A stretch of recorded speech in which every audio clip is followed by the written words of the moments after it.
Hello അസ്സലാമു അലൈക്കും. ഇന്ന് ക്ലാസ്സിന് ഹോസ്റ്റലിലേക്കുള്ള ഏകദേശം എല്ലാ സാധനവും നുള്ളി പൊറുക്കി വാങ്ങി കൂട്ടിക്കൊണ്ടാണ് ഞാൻ ഹോസ്റ്റലിലേക്ക് വന്നത്. ഏകദേശം വന്നപ്പോൾ 6 6:30 കഴിഞ്ഞിട്ടുണ്ട്.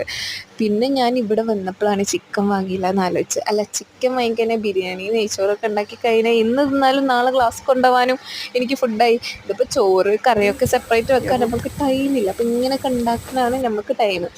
പിന്നെ ഞാൻ ഒന്ന് നോക്കിയത് സ്വിഗ്ഗിന്ന് എടുത്തങ്ങാണ്ട് ഓർഡർ ചെയ്യാമെന്ന് വിചാരിച്ചപ്പോൾ 2 ചെസ്റ്റ് പീസിന് എന്താണ്ട് ഇങ്ങനെ 200 സംതിങ് ഉണ്ട്. എന്നാൽ പിന്നെ വിചാരിച്ചു നോട്ട് ദി പോയിന്റ്, ഇന്ന് ഉണ്ടാക്കാൻ പോണത് ചിക്കനില്ല ബിരിയാണിയാണ്. സംഭവം നല്ല ടേസ്റ്റൊക്കെ ഉണ്ടായിരുന്നു.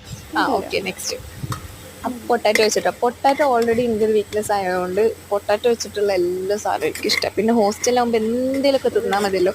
ഇന്നിപ്പോൾ വീഡിയോ എടുക്കണം ഞാനല്ല കേട്ടോ, ഇത് റൂമിലൊരു കുട്ടീൻ്റെ കൂടി ഞാൻ എത്തിച്ചിട്ടുണ്ട്. ആളാട്ടോ വീഡിയോ ഒക്കെ എടുത്ത് തന്നെ.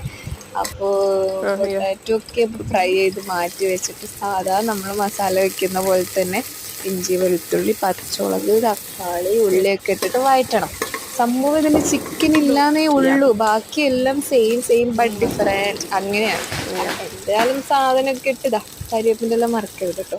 ബിരിയാണിയിൽ കരിവേപ്പിൻ്റെ എല്ലാം ഇടുമെന്ന് ചോദിച്ചു വരരുത്. പിന്നെ ഇതിൻ്റെ പേരെന്താണെന്നും ചോദിച്ചു വരരുത്, അതൊന്നും എനിക്കറിയാൻ പാടില്ല. അങ്ങനെ സാധനം ഞാൻ ഇങ്ങനെ ഇളക്കി ഇതുണ്ടല്ലോ ഉണ്ടാക്കുന്ന സമയത്ത് ഞങ്ങൾ ബാക്ക്ഗ്രൗണ്ടിൽ പലതും പറയുന്നുണ്ട്. ഉള്ളി ഇട്ടപ്പോൾ ഉള്ളിൻ്റെ വീഡിയോ കണ്ടില്ലല്ലോ. ഉള്ളി ഇടുന്ന വീഡിയോ ചേച്ചി ഓണാക്കാൻ മറന്നു, അതാണ് സത്യം. അങ്ങനെ പലതും ഓണാക്കാൻ മറന്നുണ്ട്. അപ്പം അതിൻ്റെ അങ്ങനെ ബാക്ക്ഗ്രൗണ്ടിൽ അങ്ങനെ കല എന്നൊക്കെ പറയണം. അങ്ങനെ പൊട്ടാറ്റോ എടുത്ത് നല്ലോണം മിക്സ് ചെയ്തിട്ടാണ്. ഇനി നമ്മൾ റൈസ് ഞാൻ ഇവിടെ ബിരിയാണിയുടെ റൈസാണ് ഉപയോഗിച്ചത്. സംഭവം ഞാൻ ബിരിയാണിയാണ് ഉദ്ദേശിച്ചത്, പക്ഷെ ബിരിയാണിക്ക് ചിക്കൻ വാങ്ങില്ല എന്ന് പറഞ്ഞില്ലേ, അതുകൊണ്ട് പൊട്ടാറ്റോ വെച്ച് അഡ്ജസ്റ്റ് ചെയ്ത. അതാണ് ചോറ് സംഭവം ഉണ്ടാക്കി കഴിഞ്ഞ് ടേസ്റ്റ് ചെയ്യാൻ വേണ്ടിയിട്ട് എൻ്റെ റൂമത്തെ വേറൊരു കുട്ടീൻ്റെ അടുത്ത് കൊണ്ടുപോണത്. അങ്ങനെ ചേച്ചി ഇത് പ്ലേറ്റൊക്കെ ആക്കി. ഞാൻ പറഞ്ഞു ഞാൻ വീഡിയോ എടുക്കാം, ചേച്ചി ഇത് പ്ലേറ്റൊക്കെ ആക്കി തരില്ല.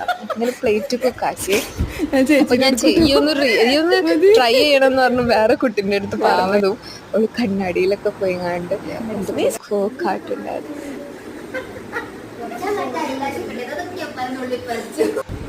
സാരമല്ല, അങ്ങനെ ഒന്നും അറിയാത്ത പോലെ തിന്നാൻ കൊണ്ടുപോയി കൊടുത്ത്. ഒന്നും അറിയാത്ത പോലെ കഴിച്ചെങ്കിലും ഇറ്റ്സ് ഗുഡ്. അപ്പം